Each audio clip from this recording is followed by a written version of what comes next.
Alright guys, welcome back. It's Friday again, but sadly my plans for today have sort of all went a bit pear-shaped. Early in the week I ordered my matchboard lining to do all the linings inside, and I specifically asked for pre-primed matchboard lining, and 2 days ago I get a call to say that they've got the wrong stuff. It's just standard line. So I'm not lining the walls today, so I'm just going to do a few odds and sods and just finish off a few little bits and pieces. So come with me and see what we can do.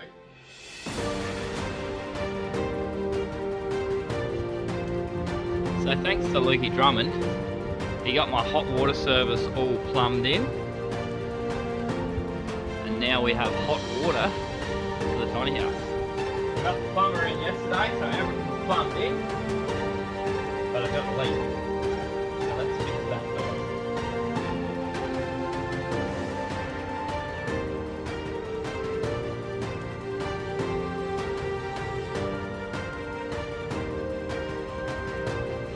So we'll just turn the water back on and see if we got leakage still.